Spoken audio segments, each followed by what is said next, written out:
Bueno, y es martes, día de análisis político con Javier Molina. Muy buenos días, Javier, ¿cómo estás? Muy buenos días, Mayra. Edgar, saludarte. muy buenos días. Es gusto saludarlos a ustedes para este análisis político y sobre todo saludar al público que nos ve a través de TV, radio y las redes sociales. Perfecto, mi querido Javier. Un tema importante, el rescate del sureste de Veracruz. Es un tema que, por supuesto, se habla de desarrollo, habla de empleos, habla de muchísimas cosas, pero bueno, Mayra tiene una pregunta específica. Sí, mira, justamente porque nosotros quisiéramos saber qué situación económica, social y política pues han dejado los gobiernos neoliberales en el sur-sureste de Veracruz y también por qué es tan importante esta región para los veracruzanos. Nos gustaría que nos pudieras decir. Claro que sí. Veracruz tiene características geográficas muy importantes. Al ser un estado muy largo, representa territorialmente muchas extensiones del territorio nacional. La parte norteña, lo hemos mencionado en otras ediciones de este noticiero, tiene colindancia con el norte, con Tamaulipas, con San Luis Potosí, tiene conexión con el altiplano, lo que quiere decir que tiene cercanía con Hidalgo, con el estado de Puebla, claro. Tiene la conexión con el sur-suroeste, que es de lo que vamos a hablar, con el estado de Oaxaca, con el estado de Tabasco. Y si nos damos cuenta que históricamente Veracruz tiene esa conectividad de México con el mundo, podríamos decir que Veracruz representa una importante oportunidad de crecimiento económico e industrial para lo que es el proyecto de la 4T con la presidenta Claudia Sheinbaum y con la gobernadora Rocío Nale. Y vamos a hacer la comparativa de qué hizo el gobierno neoliberal, tanto del PRI y del PAN, durante 36 años con administraciones de expresidentes y gobiernos estatales para dejar en abandono esta importante entidad.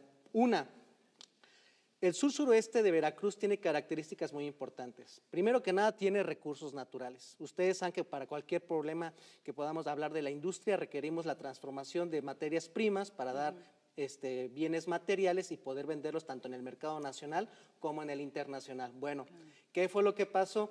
Después de los 70s y 80s, con el cambio de política económica que tenemos en el país, Mayra, Edgar, nos vamos a dar cuenta que se tomó la decisión política de adoptar políticas neoliberales y se abandonó a la industria que estaba establecida en el sur-suroeste. ¿Qué características tenían estas industrias? Una, la petrolera. Estamos bien conscientes que el Golfo de México es una región altamente rica en petróleo, por lo cual los gobiernos revolucionarios de los 40 a los 70 instalaron importantes plantas de producción industrial y petrolera. Teníamos ahí, por ejemplo, Pajaritos, que fue retomado por la presidenta y la gobernadora en la conferencia que tuvieron en el puerto de Veracruz, donde ahí se hacían fertilizantes para poder cubrir toda la demanda que teníamos para el campo mexicano y poder tener autosuficiencia alimentaria.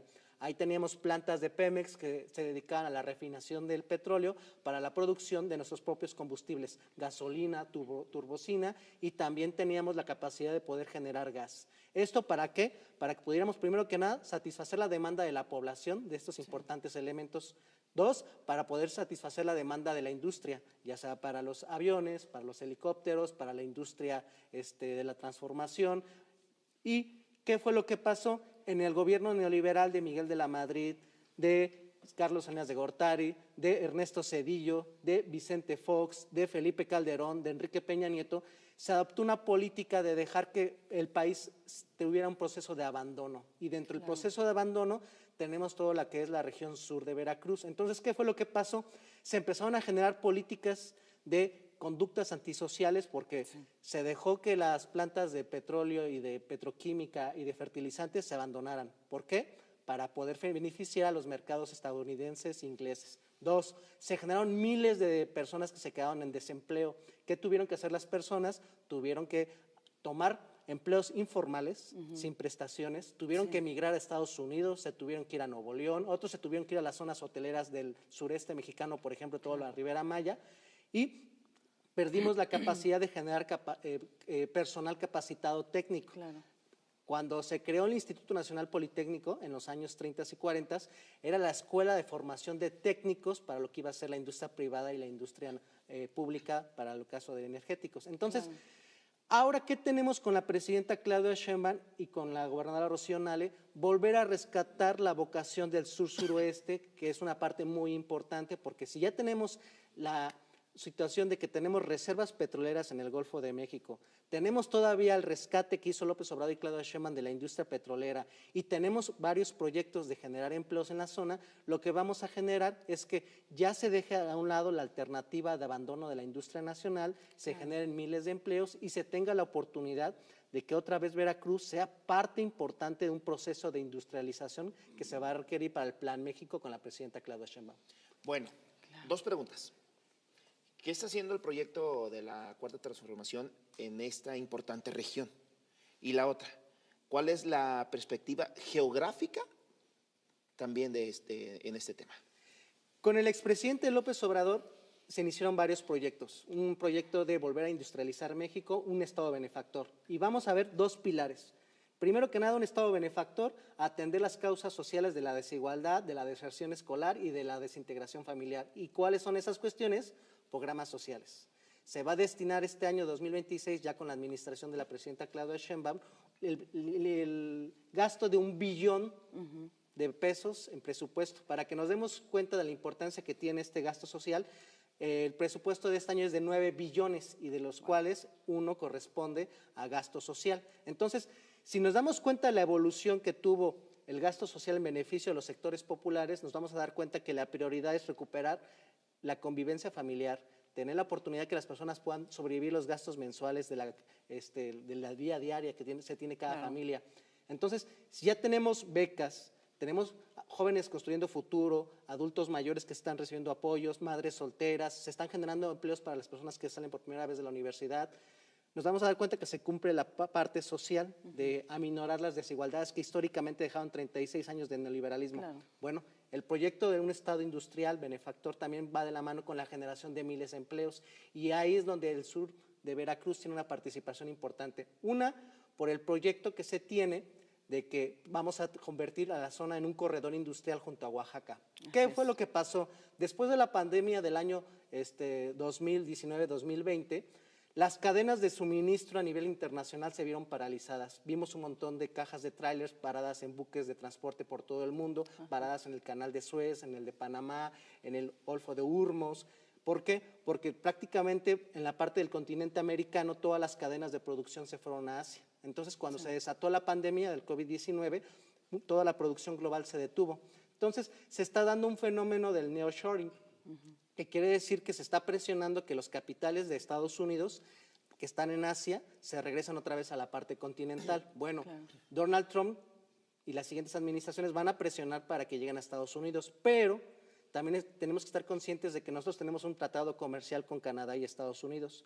¿Cuál es la apuesta que tiene la presidenta Claudia Sheinbaum y cuál es la coordinación que tiene la gobernadora Rocío Nale? Es, vamos a generar las condiciones para que esas plantas que van a abandonar Asia vean a Veracruz como una alternativa. Entonces, si tenemos el corredor del Istmo de Tehuantepec, que es una zona de conexión de pocos kilómetros que conecta el Océano Pacífico y el Atlántico, y que es una alternativa al Canal de Panamá para conectar el mercado de la costa este de Estados Unidos y Europa con la costa oeste de Estados Unidos y con Asia, nos vamos a dar cuenta que en esa pequeña franja del Istmo de Tehuantepec se van a hacer parques industriales en el Plan México para que se instalen ahí esas plantas que van a abandonar Asia. Entonces, regresamos al punto de que necesitamos la formación de cuadros técnicos laborales preparados, para lo cual, si lo acompañamos con becas, nos vamos a dar cuenta que vamos a preparar a la futura generación de trabajadores de mano de obra especializada, los futuros ingenieros, abogados, contadores, químicos industriales. Ya se van a quedar ahí. Y también van a tener alternativa, pues, albañiles, carpinteros, electricistas, gente que ejerce un oficio. Entonces, si vamos a ver las condiciones laborales que vamos a tener en el sur-suroeste, nos vamos a dar cuenta que una es la llave de conexión entre Europa, la costa este de Estados Unidos, Asia y la costa oeste, que son los principales mercados internacionales. Dos, la generación de miles de empleos. Y tres, vamos a poder ver que existe también una coordinación con el gobierno del estado, porque aquí la gobernadora Rocío Nale está poniendo las condiciones para que esa futura población que va a ser la clase trabajadora tenga buena situación de poder tener condiciones. Una, por ejemplo, la gobernadora inició el programa de transporte público masivo Quetzali, que está en la zona de Coatzacoalcos. Sí. Es decir, transporte público digno para los futuros estudiantes y trabajadores que van a aportar la mano de obra calificada del Istmo de Tehuantepec y toda la región sur-sureste de Veracruz. Dos, la recuperación de las carreteras para que esa clase trabajadora de otros municipios de la zona sur se pueda transportar a las zonas de producción que vamos a tener en el estado. Tres, el traslado de los estudiantes de todas las regiones de Veracruz, incluso de otros estados van a venir al sur de para poder estudiar y tener esa oportunidad. Y me parece otra parte muy importante, el gobierno del estado toma la decisión de poder cumplir el estándar de decir, si la presidenta Claudia Sheinbaum con el Plan México quiere traer miles de empresas para que se instalen y generen empleos, Claro. el gobierno del estado va a cumplir sus funciones de infraestructura para generar las condiciones de que se puedan instalar las escuelas, las zonas industriales, se pueda movilizar la clase trabajadora y estudiantil. Y otro punto, Coatzacoalcos ya tiene el proyecto de parte de la gobernadora, es que se van a recuperar las colonias abandonadas por parte de los gobiernos no liberales, se van a recuperar los espacios públicos de convivencia de todos los sectores sociales, y otro punto importante, se va a mejorar el alcantarillado. ¿Por qué? Porque estamos conscientes de que es una zona con una importante vocación industrial. Perfecto, y sin duda una perspectiva geoestratégica la que acabas de comentar. Mi querido Javier, da para hablar muchísimas, más tiempo. Da pero para más, sí, claro. El tiempo en televisión es injusto, ingrato. Querido Pero Javier, nos vemos por acá también. redes la sociales próxima antes de semana. despedir. Claro que sí. Por favor, los invito a que me puedan buscar en la página de Facebook. Ya saben, ustedes ponen en la lupa de esta red social y le ponen Javier con X en lugar de J, Javier Molina, y en mi cuenta de TikTok me pueden encontrar como Vista.org.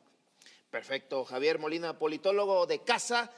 Nos vemos y nos escuchamos el próximo martes, amigo. Nos vemos el Por acá próximo nos martes. vemos. Y después el Gracias. frío, que se siente el frío. Estaba muy bravo este frío. Sí. Gracias, Javier Gracias. Molina. Bueno, continuamos con más información. El gobierno del estado entregó útiles escolares y mobiliario a las escuelas de la Huasteca Veracruzana que resultaron afectadas por la pasada contingencia a causa de las lluvias.